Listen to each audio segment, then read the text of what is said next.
I was always aware as a child that I was the backup plan. My name is Emma, and I have always been the one standing in the background as my parents showered my elder brother, Michael, with opportunities and attention. There was no denying the obvious difference in their treatment of us. While Mom and Dad took Michael to his most recent club meeting or singing competition, I recall working alone on my homework at our kitchen table.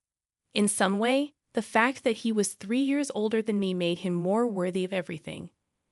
My parents seized the opportunity to foster his talent whenever his teachers pointed it out, investing money we didn't actually have in lessons and supplies. Michael has such a beautiful voice. Mom would exclaim to anybody over here, "He's going to be something special one day." In the meantime, I was taught early on to not ask for much. My mother simply gave me an apologetic grin when I expressed interest in taking art classes. "Honey, maybe next semester." At the moment, Michael's vocal lessons are using all the budget. In Michael's senior year of high school, the difference was even more noticeable. When my parents made their big revelation, I was 15 years old and sat calmly at dinner. "We've been saving up," Dad declared with pride, "and we're going to send Michael to Preston College. It is among the state's most esteemed educational institutions." Michael's gaze brightened. "Really? That's incredible." Mom went on, "And that's not all. You are welcome to stay at our flat close to the university. No rent, of course. We want you to concentrate on your education." I tried to conceal my displeasure by pushing my peas around my plate. Not that I was being watched anyhow. As Michael discussed his goals for the future, everyone's attention was fixed on his radiant face. I completed the arithmetic while lying in bed that night. They wouldn't have any money left over for my college fund if they were spending this much on Michael's studies and providing him with a free apartment. I was struck with the knowledge, but instead of grieving, I began to make plans. I went to my grandparents' antique shop the following day. I told my grandfather what was going on, and he listened. "Well, Emma," he began, closely examining me, "I could just give you the money for this college." He stopped and gave his chin a contemplative stroke. "However, I believe that earning it on your own would be preferable. Would you be interested in working here after school?" That was the beginning of it. After school, I started working at the antique store every day as Michael prepared for his prestigious college journey. I would assist customers, help catalog products, and learn about the business from my grandfather. Snacks and anecdotes about the vintage items we sold were shared by my grandmother. My parents' reaction to my initiative was telling. When I told them about my job and my plans to save for college, they seemed relieved, almost grateful that I'd solved my own problem. 3 years of working at my grandparents' antique store flew by. Every afternoon spent dusting old furniture and organizing vintage jewelry had paid off. I'd saved enough money for college. When I graduated high school, there wasn't much fanfare, just a quiet dinner at home. But I didn't mind. I was proud of what I'd accomplished on my own. I enrolled in the local state college, choosing a practical business program that wouldn't drain my savings. The tuition was reasonable, and I even had some money left over. Living at home and taking the bus to campus wasn't glamorous, but it made financial sense. "Mom, Dad," I broached the subject one evening. "I've been thinking about getting a used car. It would make getting to classes easier." Dad barely looked up from his phone. "Sorry, Emma, we just don't have the money for that right now." Mom chimed in, "The bus system is perfectly fine. Lots of students use it." I bit my tongue, remembering how they'd helped Michael get his license and even contributed to his first car. But that was ancient history now. My first year of college passed quickly, and just as I was finishing my spring finals, our house erupted with excitement. Michael was graduating from Preston College. Mom and Dad threw him an elaborate celebration, inviting what felt like half the town. Our house was packed with relatives, friends, and neighbors, all there to celebrate my brother's achievement. I was arranging appetizers in the kitchen when Michael made his grand entrance with a pretty blonde woman on his arm. Sarah, his college girlfriend. They were beaming as they walked into the room, hand in hand. "Everyone," Michael announced, commanding immediate attention. "Sarah and I have some exciting news. We're engaged." The room exploded with cheers and congratulations. Mom burst into tears of joy, and Dad clapped Michael on the back so hard I thought he might fall over. "But wait, there's more," Sarah added, her voice sweet as honey. "After the wedding, we'll be moving to Connecticut. My parents own a successful business there, and they want us to take it over." Mom's tears turned into full-on sobbing. "My baby boy, a successful businessman. That's my son," Dad proclaimed proudly. "Always knew you were destined for great things." I stood in the corner, watching the scene unfold. Nobody seemed to notice that I had just finished my freshman year with a 4.0 GPA, or that I'd been working part-time at a local cafe while maintaining my studies, but I was used to it by now. The wedding preparations consumed the next year while I focused on my studies. Now in my third year, Mom and Dad threw themselves into planning the perfect wedding for their perfect son. They took out a substantial loan to cover everything: the venue, the catering, the flowers, the band. Nothing was too good for Michael and Sarah. The wedding itself was exactly what you'd expect: extravagant, emotional, and all about Michael. I stood in my bridesmaid dress, which I had to pay for myself, watching my parents beam with pride as they danced with the happy couple. They'd spared no expense, even though I knew they'd be paying off the loan for years to come. After Michael and Sarah left for Connecticut, I stood in my cramped bedroom at my parents' house, staring at my textbooks. An idea struck me. The apartment where Michael had lived during college was now empty. It was perfectly located near campus, and it would give me some much-needed independence. I approached my parents that evening while they were watching TV. "Mom, Dad, since Michael's apartment is empty now, would it be okay if I moved in there?" They exchanged glances before Mom spoke. "Well, honey, you can move in, but you'll need to pay rent." The words hit me like a slap in the face. Rent? But Michael lived there for free. Dad shifted uncomfortably in his recliner. "That was different. We have the wedding loan to pay off now. We need the extra income." I couldn't believe what I was hearing. "I'm your daughter too," I said, my voice trembling slightly. "I've never asked you for anything. I worked for my college money. I take the bus everywhere. Mom held up her hand to stop me. She and Dad had one of their silent conversations, the kind they used to have when deciding whether to spend money on another of Michael's activities. "Fine," Mom finally said. "We'll charge you half the normal rent." I wanted to argue more, but I knew this was the best offer I'd get. "Okay, I'll take it." That weekend, I moved into the apartment. It still had traces of Michael everywhere: holes in the walls from his college posters, water rings on the coffee table from his late-night study sessions. I took extra shifts at the cafe to cover the rent, often working until closing time. Between classes, studying, and work, I barely had time to sleep. My final year of college passed in a blur of textbooks, coffee shop aprons, and midnight study sessions. Before I knew it, graduation day arrived. While my classmates' families planned parties and celebrations, my parents opted for a quiet dinner at home. They only invited my grandparents, no extended family, no friends, no elaborate catering like Michael's graduation. We sat around the dining room table, eating the lasagna I'd made myself. Grandma reached across the table and squeezed my hand. "Emma, dear, we're so proud of you," she said warmly. "Graduating with highest honors while working part-time. That's quite an achievement." Before I could respond, Mom's phone buzzed. Her face lit up as she read the message. "Oh, speaking of achievements," she interrupted. "Michael just texted. The business is doing wonderfully. He says they're expanding into 2 new locations." I watched as my graduation dinner turned into a celebration of Michael's success in Connecticut. My grandparents exchanged knowing looks, and Grandpa squeezed my shoulder supportively. My hard work in college paid off sooner than I expected. Within 2 weeks of graduation, I landed a position at Anderson & Mitchell, one of the most prestigious firms in the city. The starting salary was better than I dared hope for, and I was thrilled to finally be starting my career. That excitement lasted exactly 3 days. until my parents found out about my salary. Emma, Mom said during one of her unexpected visits to the apartment, now that you're making good money, you should start paying the full rent amount. I stared at her, wondering if I'd heard correctly. But we agreed on half. That was when you were a student, she replied matter-of-factly. You can afford it now.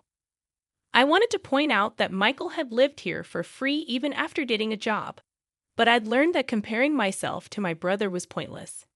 The apartment's location was perfect, just a 10-minute walk from my office, so I reluctantly agreed. Life fell into a routine. I threw myself into my work, determined to prove my worth at the company. Every month, like clockwork, Mom would call. Emma, dear, just reminding you about the rent. It's due on Friday. We're counting on that money. 3 years passed this way.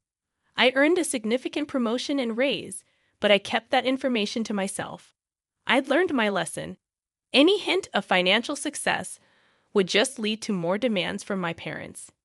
Through their occasional updates, I heard that Michael and Sarah had a baby boy. I'd seen pictures on social media but hadn't visited. Our communication had dwindled to perfunctory birthday messages and holiday greetings. I was fine with that. Then came the phone call that changed everything. Emma. Mom's voice was tight with tension. We need to talk about your brother. There's been some trouble. I exhaled slowly. What kind of trouble? The business? Well, it's gone bankrupt. He had a terrible fight with Sarah's parents. They're furious about how he managed things. They're not speaking anymore. I closed my eyes, already knowing where this was heading. He's coming back home, she continued, with Sarah and the baby. Oh, I said carefully. I assume he'll be staying with you and Dad. Actually, Mom paused. That apartment you're in is quite large. He'll be staying there. The phone nearly slipped from my hand. What? Mom, this is my home. I've been living here for years. Don't be dramatic, Emma. Your brother needs help. He doesn't have any money right now, so he'll stay there for free. You can keep paying the rent. That's absurd, I protested. If he's moving in, maybe I should just find my own place. Don't you dare, Mom's voice turned sharp. We need your rent money now more than ever. Michael's going through a rough time. You wouldn't want to make things harder for him, would you? I shook my head in disbelief and hung up without another word. Moving day was worse than I'd imagined. Michael, Sarah, and their crying baby, Tommy, showed up with a mountain of luggage and baby equipment. Mom arrived to supervise the transition, which apparently meant making my life as uncomfortable as possible. Emma, clear out your room, Mom directed, hands on her hips. Michael and Sarah needed for Tommy's nursery. I stood in the doorway of my bedroom, my personal space for the past 4 years. Where am I supposed to sleep? The living room has a perfectly good couch, she replied, already starting to move my things. You can't be serious. I pay rent here, full rent, and you're putting me on the couch. Mom's expression hardened. Don't be selfish, Emma. Your brother has a baby. Babies need proper rooms. So I watched helplessly as my bedroom was transformed into a nursery, complete with a crib, changing table, and all the other baby paraphernalia. My belongings were unceremoniously piled in a corner of the living room, which was now my bedroom. A nightmare unfolds. The next few weeks were a nightmare. Michael moped around the apartment all day, alternating between complaining about his in-laws and reminiscing about his glory days as a successful businessman. Sarah spent her time either crying or arguing with Michael about whose turn it was to change Tommy's diaper. The baby seemed to sense the tension and cried constantly. I'd come home from a long day at work to find dishes piled in the sink, toys scattered everywhere, and dirty laundry spilling out of the hamper. At first, I tried ignoring the mess, but the dirty dishes attracted ants, and the clutter made it impossible to relax in what was now my bedroom. So I cleaned.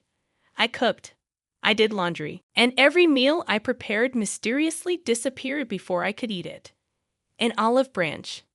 One evening, after a particularly frustrating day at work, I decided to extend an olive branch. Michael, I said, trying to keep my voice neutral.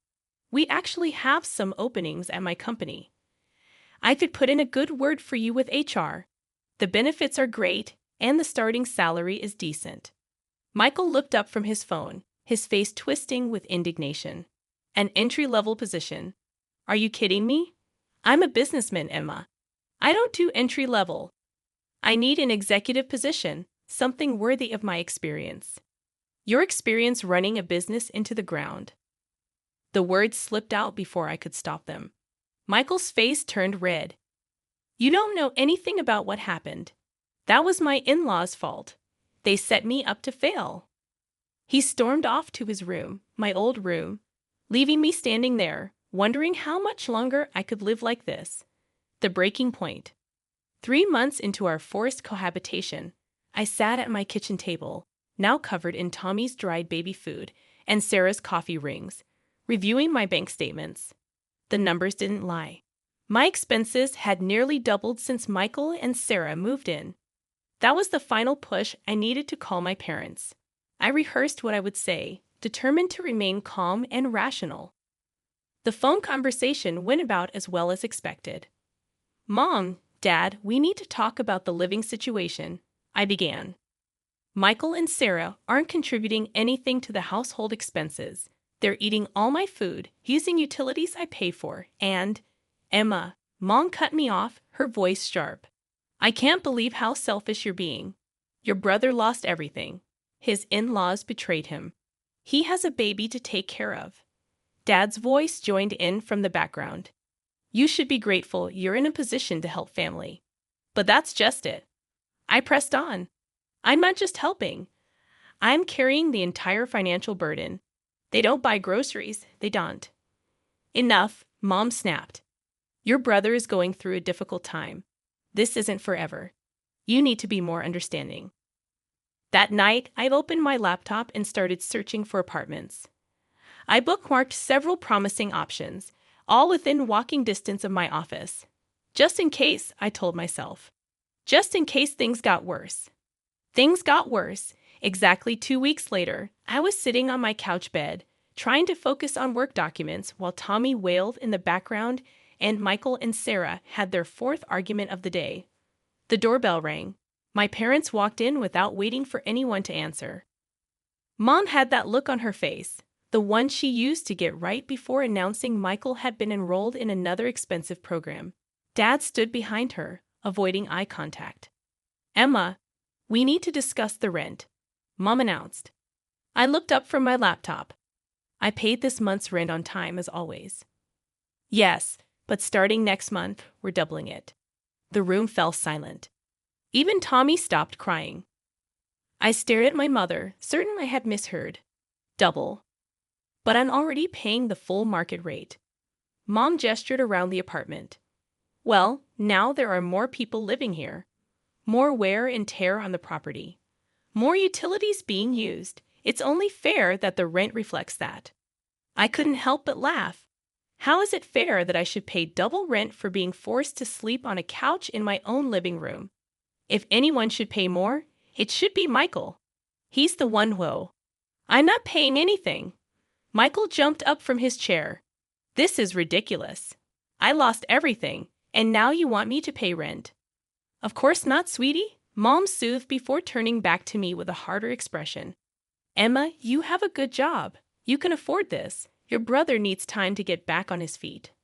I looked at each of their faces. Mom's stern expectation. Dad's awkward avoidance. Michael's entitled indignation. Sarah's smug satisfaction. 3 months of built-up frustration threatened to explode. But I swallowed it down. Instead, I simply nodded. Fine, I said quietly. Double rent. Starting next month. Mom's face broke into a satisfied smile. She and Dad left shortly after, clearly pleased with how smoothly their announcement had gone. They had no idea they'd just given me the push I needed to finally make my decision. Later that evening, while trying to read a book on my uncomfortable couch bed, I'd overheard Michael and Sarah talking in the kitchen.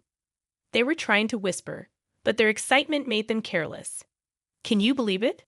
Sarah giggled. Your mom just told me they're going to give us half of Emma's rent money every month. Michael's smug reply made my blood boil. Of course they are. They understand we need help right now. Emma makes plenty of money. She can support us for a while. This is perfect, Sarah continued. We get to live here for free, and we'll even have spending money. Your sister doesn't need to know. I lay there, gripping my book so hard my knuckles turned white. All this time, I thought my parents were just being unfair. But this was a calculated scheme. They weren't just enabling Michael. They were actively planning to use me to fund his laziness. I grabbed my laptop and pulled up the apartment listings. I bookmarked one that caught my eye. A modern one-bedroom in a quiet building, actually closer to my office than the current apartment. The rent was exactly what I'd been paying before the proposed increase. I called the number immediately, trying to keep my voice down. Hi, I'm interested in the apartment on Cedar Street. Yes, I could come see it right now if that's possible. Perfect. I'll be there in 15 minutes. The apartment was everything I hoped for: clean, quiet, and Michael-free. I signed the lease on the spot and paid the security deposit with my emergency savings. Back at the apartment, I waited until everyone was asleep before quietly packing my essential belongings into 2 large suitcases. I left my furniture. It wasn't worth the hassle. I could buy new pieces that didn't have memories of this mess attached to them. The next morning, I wheeled my suitcases to the door while Michael sat at the kitchen table, scrolling through job listings he had no intention of applying to. Going somewhere? He asked, barely looking up. Month-long business trip, I lied smoothly. Big project in our Cincinnati office. He just grunted, already uninterested. I moved into my new apartment that evening, ordering takeout and sitting on the floor of my empty living room. The silence was beautiful. No crying baby, no arguing couple, no guilt-tripping parents. Just peace. For the next month, I lived quietly in my new home. I bought a comfortable bed, a cozy couch that wasn't a bed, and kitchen supplies that only I would use. I cooked meals that stayed in my refrigerator until I ate them. I slept through the night without being awakened by Tommy's crying. Then, right on schedule, my phone rang with my mother's number. Emma, she snapped without preamble. Why haven't you sent the full rent payment? We agreed on double, remember? I couldn't help but laugh. Actually, Mom, I know all about your little arrangement with Michael and Sarah. Were you planning to tell me that half my rent money was going straight into their pockets? That's none of your business. Your brother needs.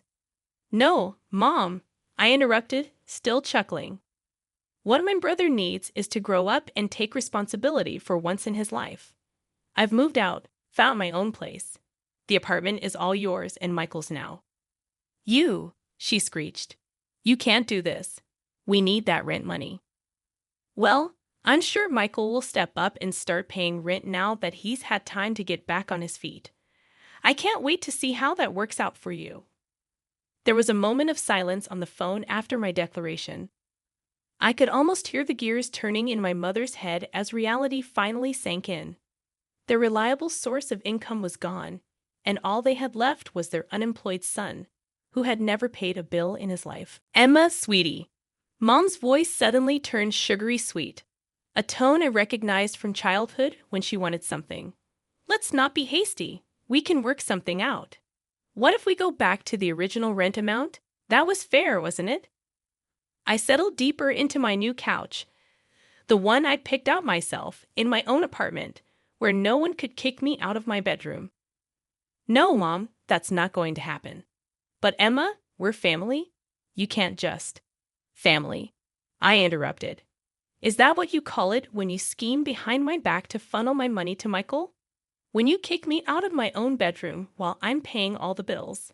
When you spent my entire life treating me like an ATM while treating Michael like royalty? That's not fair. We've always. Goodbye, Mom. I hung up the phone and blocked their numbers. That was 6 months ago.